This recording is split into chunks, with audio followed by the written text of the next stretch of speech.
Olá, seja bem-vindo novamente aqui na Rádio TV CDL São Paulo, a voz do varejo paulista. No dia de hoje temos vários convidados e eu vou deixar com que o Marcelo Castro, consultor da FCDL São Paulo, apresente-os. Marcelo, contigo. Bom dia, boa tarde, boa noite, Vitor. Bom dia a todos. Estamos aqui para mais um episódio da Rádio TV FCDL São Paulo. Hoje nós temos, né, Vitor, 3 convidados mais do que especiais. Doutora Juliana Calado, executiva do Sebrae, advogada, especialista aí na área de direito digital. Estamos aqui com o professor Dr. Cleower também, nosso amigão querido, professor, doutor, especialista em inteligência artificial, professor do Mackenzie também, entre outras coisas. Professor Dr. Clóvis, professor da Divisão de Ciência da Computação do ITA, professor titular do ITA. Clóvis, muito obrigado. Cleower, muito obrigado. Doutora Juliana, muito obrigado pela presença.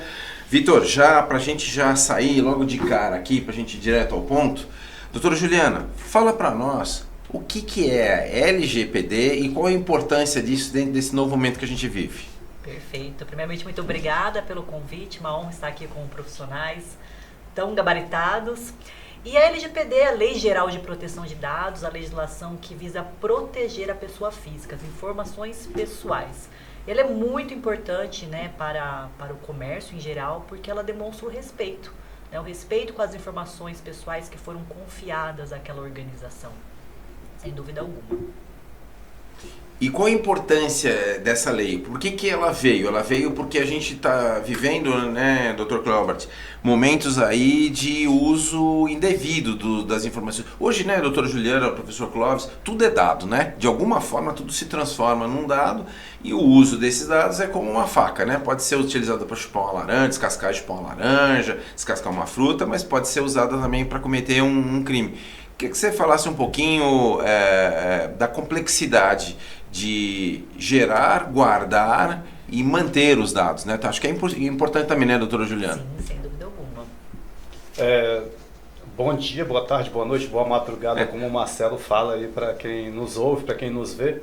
É uma honra sempre estar aqui, viu, Marcelo? Para mim é fantástico estar dividindo mesa com esse pessoal aqui.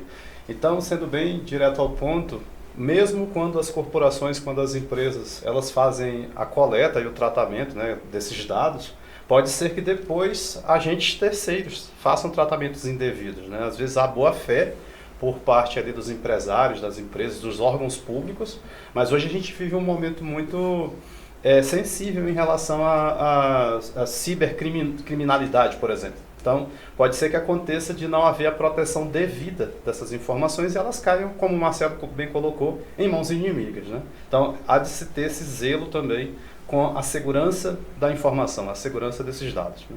Professor Clóvis, você em 1999 começou um projeto pioneiro. A gente não tinha... o bug do milênio foi em 2000, né? Então serve até como um elogio, como um destaque aqui. Professor Clóvis, ele criou um programa no ITA, um projeto que chamava SSI, Simpósio de Segurança Informática. E desde aquele tempo você já estava preocupado, a gente nem tinha entrado ainda nessa era, entre aspas, digital, você já estava preocupado com essa questão da segurança cibernética. Segurança cibernética a base é a educação, né? Totalmente, tanto dos técnicos que precisam proteger os dados, por exemplo, né? Usando criptografia, usando meios de armazenamento seguro, e as pessoas em geral, inclusive as pessoas que estão trabalhando em comércio, que é o foco daqui, né? Certo. Eles precisam se focar nisso.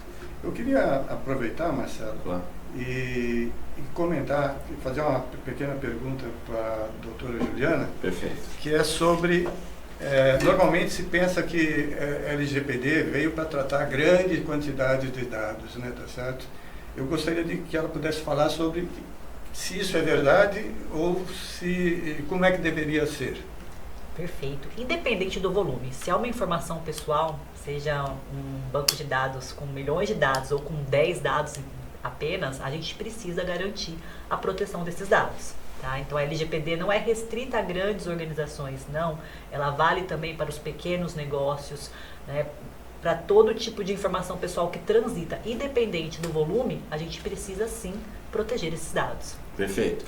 Atrás da segurança, né, Vitor? Hoje a gente vai numa farmácia, você vai comprar um remédio para dor de cabeça, para dor de estômago, alguma coisa, o cara já te pede alguma coisa sua, né? Uns dados, seu CPF. E interessante, né, Vitor, como a gente já está, esse contexto de passar informação já entrou nas nossas vidas, né? Você chega no lugar, a gente pega o CPF, pede o seu telefone. Antigamente não dava os nossos dados para as pessoas, né? Sim, com certeza. Inclusive, recentemente fui num bar e para entrar eles pediram o CPF. Ainda por que isso, né? E ainda eu disse, mas a LGPD, o que vocês vão fazer com esse meu dado?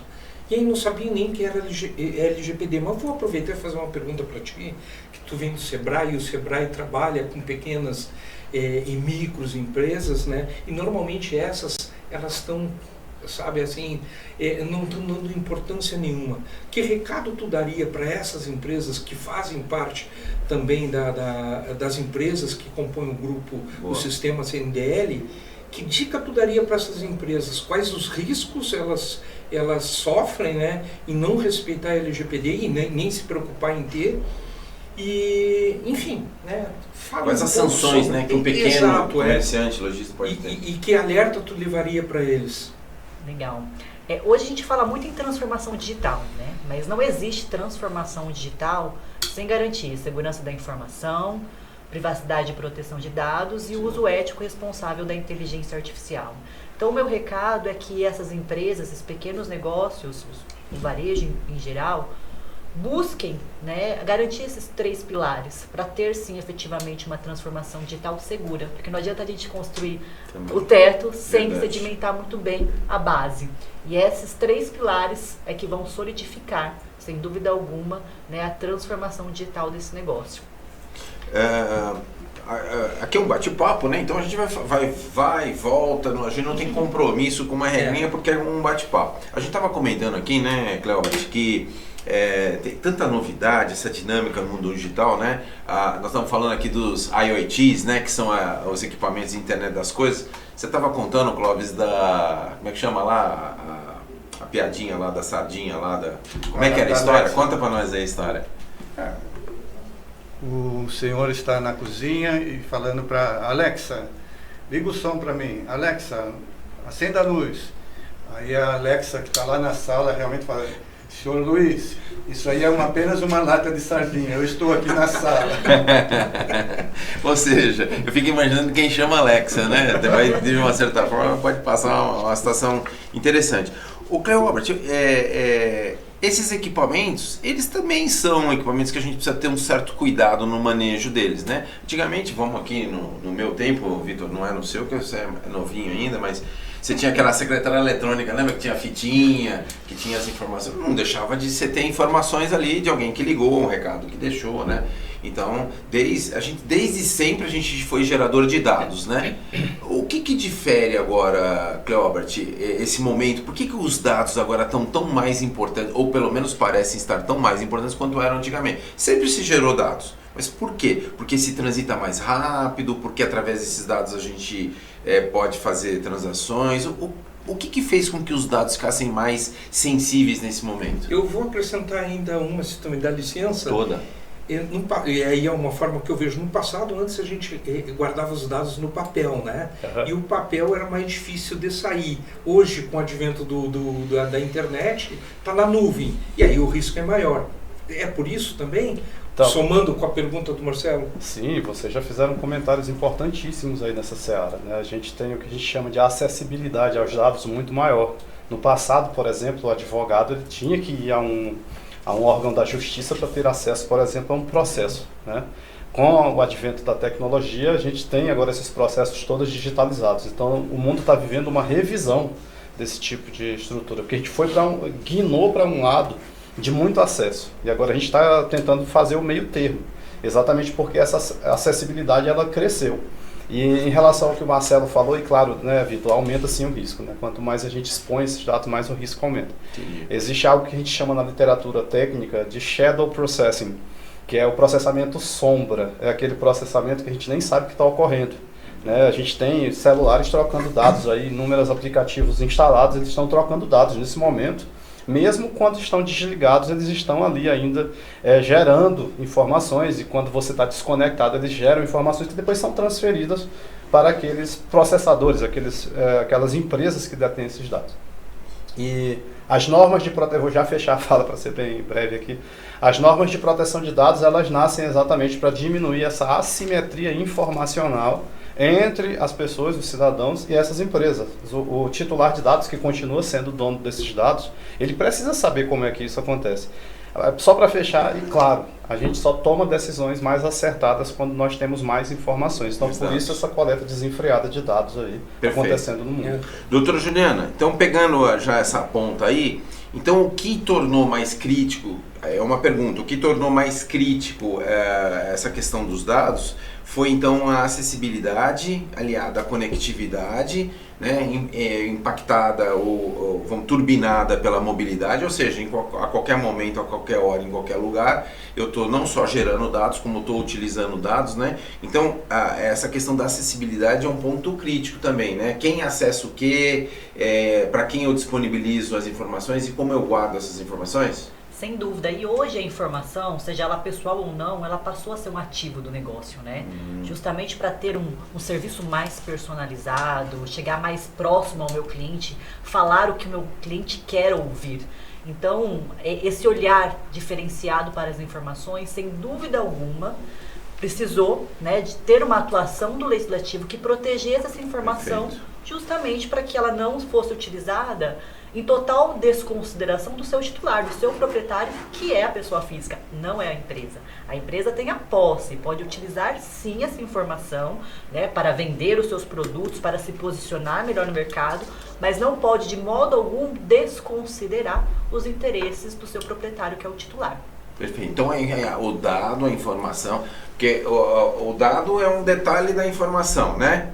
Quando a gente usa isso bem usado, a gente transforma isso em conhecimento. Conhecimento a gente aplica numa estratégia de marketing comercial. Então o dado é valor, é um ativo. Sem dúvida. Por isso então que tem essa grande preocupação hoje de como manter o dado, usar o dado.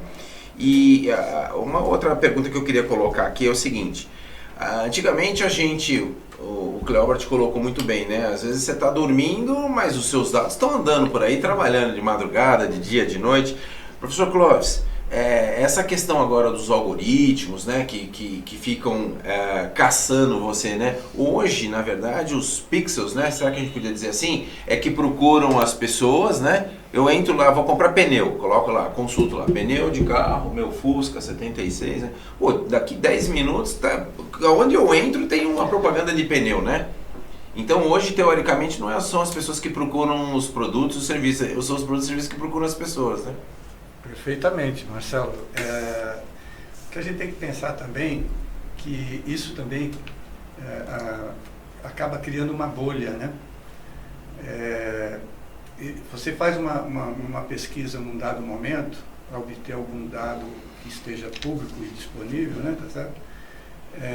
Num outro momento, você quer fazer uma pesquisa semelhante e você não vai encontrar os mesmos dados. E isso, o algoritmo que eles usam, que são perigosos, porque às vezes eles deixam a pessoa só informando o que essa pessoa está interessada em receber e ela fica alienada do resto. Os algoritmos, então, eles não podem ter esse tipo de coisa sempre. Eles devem serem também avaliados pela sociedade, pelas legislações, né, tá certo? Auditorias, para que não ocorra esse tipo de coisa, que vai dar sempre um viés que pode até ser político, ideológico, né, tá certo? Que não deveria ocorrer. Perfeito. Então, vou voltando aqui para a doutora Juliana. Em algum momento aqui, né, o Victor colocou essa preocupação, e a gente também tem aqui na Federação das Câmaras de Dirigentes Lojistas, né? Geralmente o pequenininho, né, o dono de uma lojinha de sapato, o dono de uma loja de óculos, etc., ele não tem essa leitura ainda que ele está com um ativo super sensível ali, que é um CPF, né, um CNPJ, ou mesmo o dado, né, um CPF versus um valor de gasto. Por ali eu posso começar a definir o perfil de uma pessoa, né? E o mundo, vamos dizer assim, do crime também sabe se utilizar, né? Sim. Usa os dados. Como é que funciona isso, doutora Juliana? As informações pessoais, elas são um aspecto da nossa personalidade. Então, analisando hábitos de consumo, analisando o que você assiste na Netflix, né, as páginas que você visita na internet, um zoom que você dá na sua rede social, você consegue definir qual que é a personalidade. E aí entra muito, né, o que o professor trouxe pra gente. Você pode utilizar isso tanto de uma forma legal, do ponto de vista da legislação, ou seja, para impulsionar o seu negócio, para oferecer produtos que sejam condizentes ali com o perfil daquela pessoa, como também de maneira manipulativa, né, da questão das ideologias, ou para, de repente, se passar pela pessoa, fazendo ali, né, um roubo da identidade dela e contraindo empréstimos bancários ou qualquer outra aquisição que não seja autorizada por aquele titular. Então, é um mundo que tem inúmeras possibilidades, né, do ponto de vista legal, positivo, mas também tem riscos, né, pelo uso do ponto de vista criminal. Perfeito. Marcelo, desculpa, diga lá, professor. Eu queria fazer uma pergunta para o Cleorbert. Eu gostaria que ele mostrasse, e depois a doutora Juliana também pode complementar, se for o caso, sobre as legislações que existem para a proteção dos dados, tanto no Brasil e fora do Brasil. A gente tem uma inspiração fortíssima vinda da Europa, que é o Regulamento Geral de Proteção de Dados Europeu, que de certa forma inspirou assim, maciçamente o que foi debatido aqui no Brasil em termos de proteção de dados, né? Mas não esquecendo que a gente já tem legislação sobre isso há muito tempo, no mundo inteiro. Preocupações sobre o uso indevido de dados a gente rebusca até na história. O próprio período nazista, né, os nazistas conseguiram com muito mais facilidade chegar até seus desafetos, ali, judeus, ciganos, etc., em países onde haviam bancos de dados melhor estabelecidos.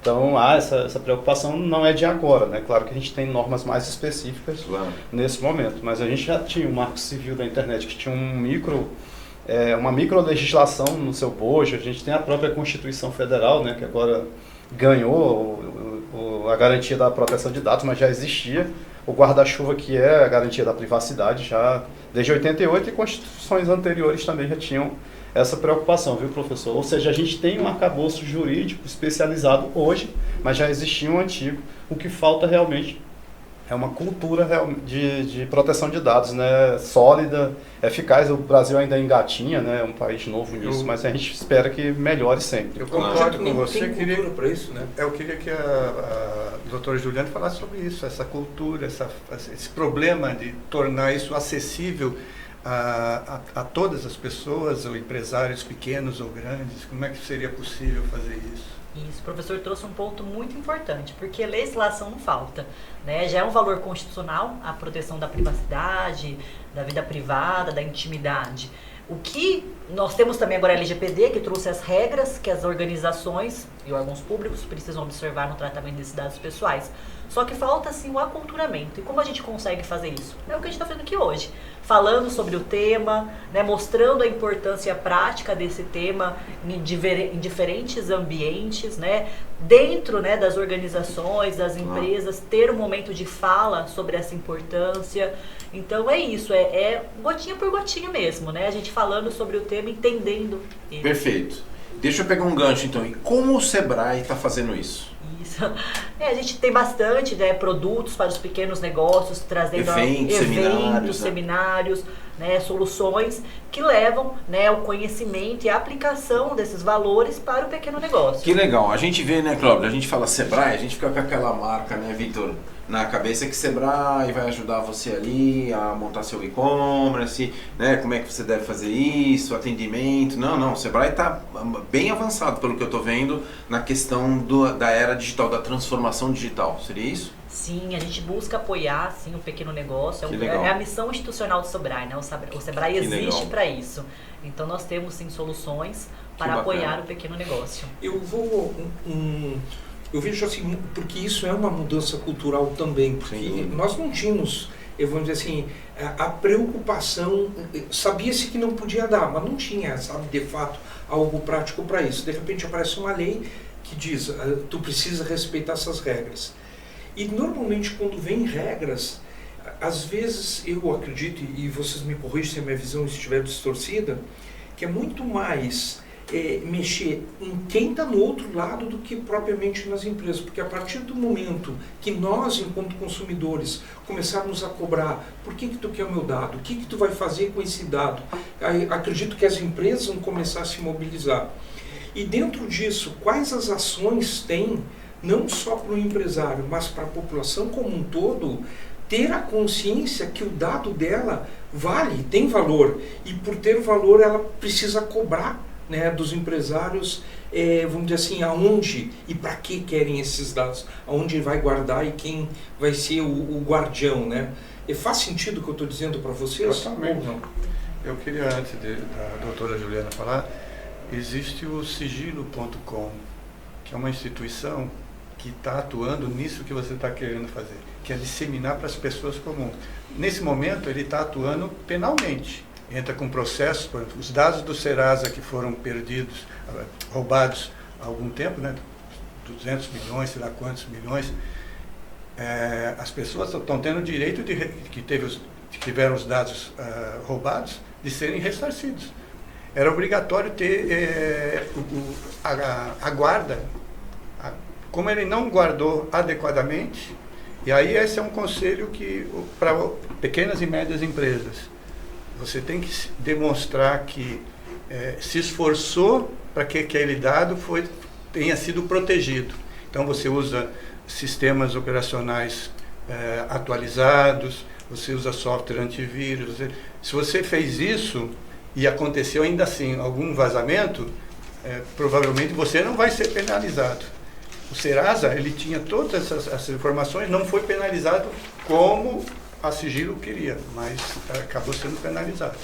O Cleobert, voltando agora para você aqui, entramos na era da inteligência artificial. Não poderíamos fazer esse programa sem falar de IA, né? Eu estava pensando nisso, pensando exatamente nisso. É inteligência natural superior à inteligência artificial. Nossa inteligência ainda é melhor que a artificial. Inclusive eu tenho uma pergunta para fazer sobre dados e sobre proteção de dados e inteligência artificial. Mas vai lá, Marcelo, desculpa ter Não, imagina, estamos juntos aqui. Cleobert, inteligência artificial, vamos lá, vamos voltar na base. Define esse troço, como é que isso de alguma forma vai impactar desde o pequeno comerciante ao dia a dia das pessoas? Então, existem inúmeras definições na literatura, né? Eu vou me conformar com uma ferramenta de auxílio, tá? Para a tomada de decisões e para automatização, né? A GART, né, e outros preferem essa via. Porque existem vários sabores de IA, né? Inúmeros. E existem formas transparentes de inteligência artificial, como os GPTs, né, o GPT da vida, né, o Autobot, agora o ChatGPT, que é o mais famoso de todos, né. A gente até fala que há uma nova alfabetização nascendo. A gente já precisa de educação digital, agora a gente precisa de AI Literacy, que é a alfabetização em inteligência artificial, né, para a gente aprender a usar essa IA transparente, que é aquela que você sabe que você está usando. Você abre lá o site do ChatGPT, você faz perguntas, ele vai respondendo, você usa uma Alexa, uma Siri e etc. Mas existem também inteligências artificiais que não são tão transparentes, mas que já estão presentes em nosso cotidiano. A gente tem nos nossos navegadores, por exemplo, sistemas de sugestões, como bem falado aqui pela colega sobre Netflix, essas coisas todas, que trabalham no background e fornecem serviços, servem para que a gente tome decisões. E, só para fechar a fala, tudo isso com dados pessoais. Então, a proteção de dados, ela também, obviamente, ela vai alcançar como objeto de tutela, objeto de preocupação, de proteção, esses dados que alimentam esses modelos de IA. Eles precisam ser ensinados. A IA, a gente até brinca, é uma criança que você, usando, claro, matemática e etc., a gente ensina ela a responder depois de maneira mais madura. E muitas vezes a gente usa esses dados de pessoas que existem, né, para alimentar isso. Perfeito. Ô, Clóvis, antes de passar para a Juliana, só fazer um comentário aqui, um destaque, Vitor. O professor Clóvis, como eu disse, é um mentor fundador do projeto SSI do ITA, Simpódio de Segurança Digital, e é um evento que eu convido a todos, 6 de novembro de 2024, certo, professor Clóvis? Novo Hotel SP Center Norte, um super de um evento. O Dr. Cleópatra já é nosso convidado especial, a Juliana agora também faz parte. É um evento que reúne, professor Clóvis, podia falar rapidinho sobre o SSD 2024? Reúne os maiores especialistas, autoridades em direito digital, segurança cibernética. Pois não, Marcelo. O SSD, hoje, com o avanço da internet, móvel, né, e de IA e todas essas coisas, a gente percebeu que todas as empresas precisam ser digitais, tudo passa a ser digital. E ao ser digital, precisam tomar cuidado com segurança, privacidade, muitas vezes até com o fato de informações terem que ser anônimas, conforme o caso, né, tá certo?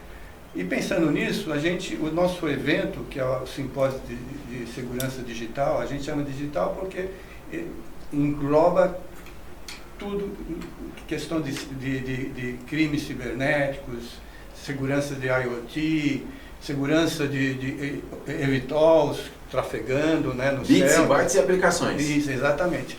Então a ideia é que esses profissionais, que é o que a gente gostaria muito, os profissionais que trabalham com isso sejam expostos sempre às novas tecnologias, sejam atualizados, e esse é o coração do nosso evento. Perfeito. Eu vou quebrar o protocolo um pouquinho só para falar das vantagens que as corporações, que as empresas, sejam pequenas, médias, sei lá, elas obtêm também com projetos de conformidade à LGPD, porque às vezes o debate gira em torno só de sanções, de multas, etc. Mas uma pequena empresa, por exemplo, que ela organiza, faz a governança dos seus dados para aplicar as camadas de proteção necessárias para a LGPD, ela vai aprender de uma maneira muito melhor como lidar com os dados que ela possui.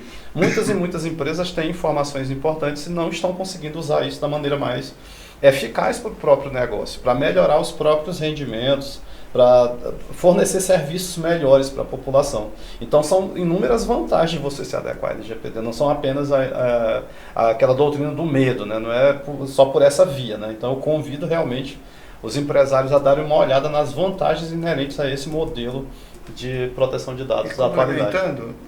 E ao mesmo tempo, as pessoas, os pequenos empresários e empresários em geral, eles ficam mais protegidos por causa da consciência, que aí eles vão começar a pensar, eu preciso de ferramentas apropriadas, preciso de profissionais apropriados. Então essa consciência é que é importante para manter a produção dos dados e aí fazer os usos todos que você falou, né? De melhorar. Quer complementar, doutora? Vitor, doutora Juliana, o Vitor queria fazer uma pergunta também e depois eu queria que você fechasse em cima dessa observação que você, por favor, poderia fazer complementar. 3 ou 4 dicas, né, Vitor, de como um comerciante lojista ele pode e deve proteger os seus dados e os dados dos seus clientes. Perfeito. Só complementando aqui a fala dos colegas, também a LGPD ela traz a oportunidade de você revisitar seus processos. A gente faz porque fazer sempre foi assim, não, vamos entender por que fazemos e otimizar esses processos, trazendo aí economia de custos ou novos serviços, enfim. Mas as dicas de ouro para a gente conseguir ter a conformidade, a segurança digital, privacidade e proteção de dados, sem dúvida alguma, primeiro, conhecer, né, mapear quais são os tratamentos de dados pessoais que você faz na sua organização. Eu só consigo proteger aquilo que eu conheço. Então, se eu não sei quais são os procedimentos, os processos que envolvem o uso de dados pessoais na minha empresa, eu não vou conseguir proteger e nem realizar as conformidades que são necessárias. Segundo passo, sem dúvida alguma, é entender, será que os dados pessoais que eu estou coletando de fato são necessários? É aquilo que o Vitor trouxe. Por que eu estou coletando o CPF para entrar nesse bar? Eu estou só trazendo, de repente, uma informação para o meu banco de dados, que eu tenho responsabilidade sobre esse cuidado e sequer preciso dessa informação. Então, você entender qual que é a finalidade que você precisa utilizar os dados pessoais.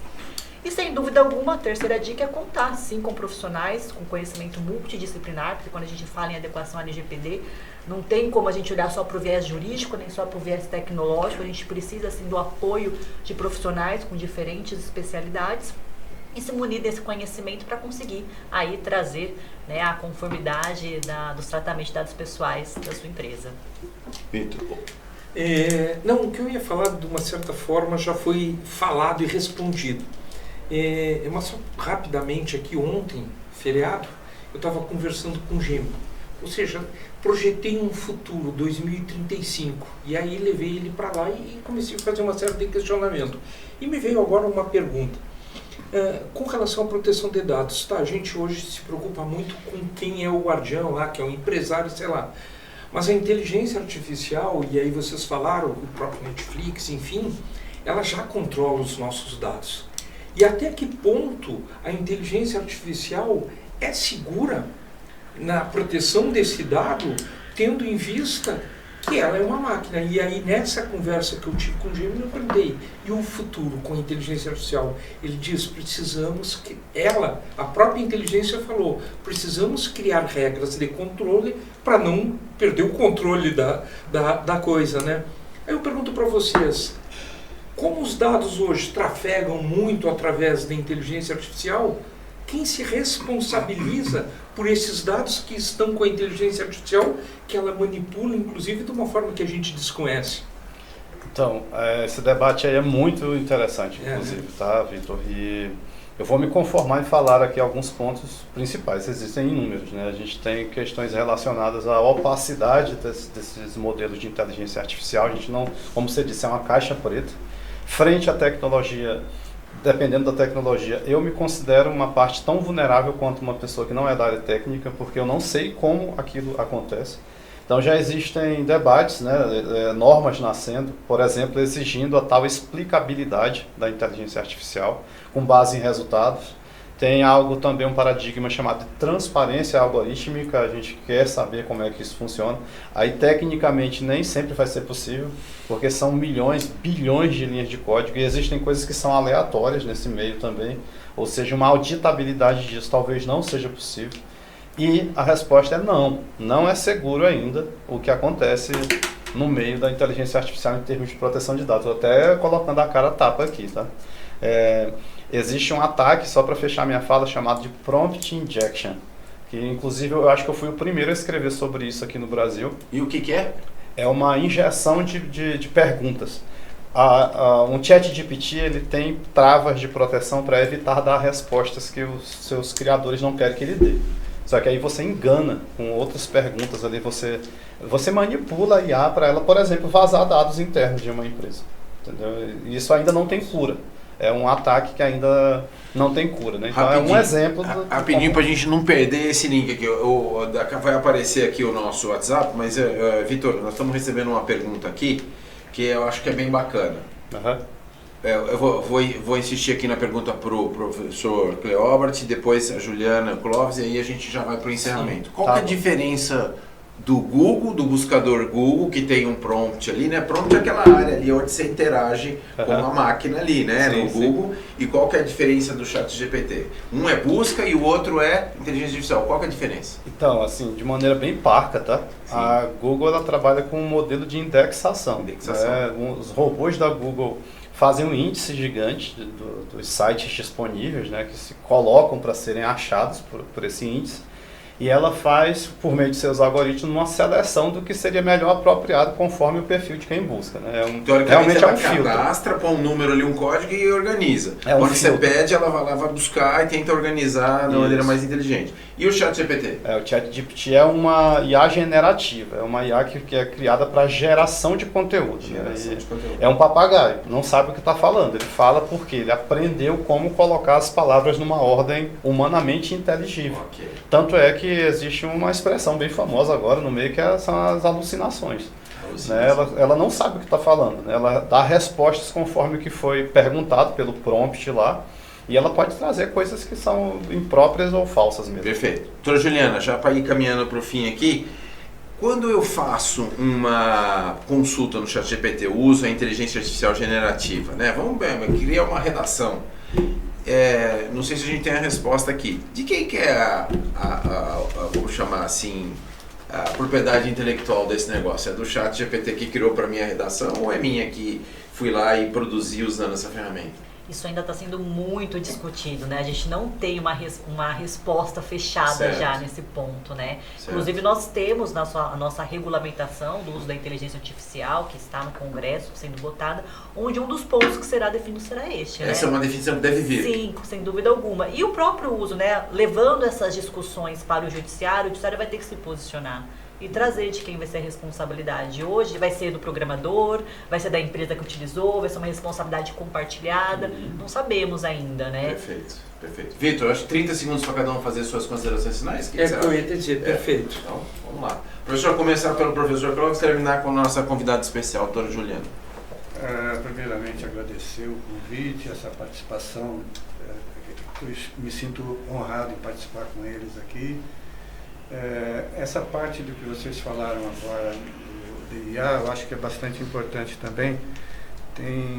Há uns 2 anos já saíram, um ano e pouco, saiu um artigo científico mostrando cabalmente que o ChatGPT, por exemplo, tinha plagiado muitos lugares, muitas coisas. E pessoas hoje estão usando essa IA para gerar parte dos seus textos e artigos. Corre o risco de serem enquadrados de alguma forma se não tomarem cuidado. Esse é o grande perigo ainda, que a doutora Juliana deixou isso bem claro. Clóvis, finalizando. Bem breve aqui, é só manifestar que também é uma honra ver o professor Clóvis, Juliano e demais aqui estar no podcast e convidar a população a verificar, repito, vou reforçar, verificar as vantagens desse tipo de debate e da aplicação disso.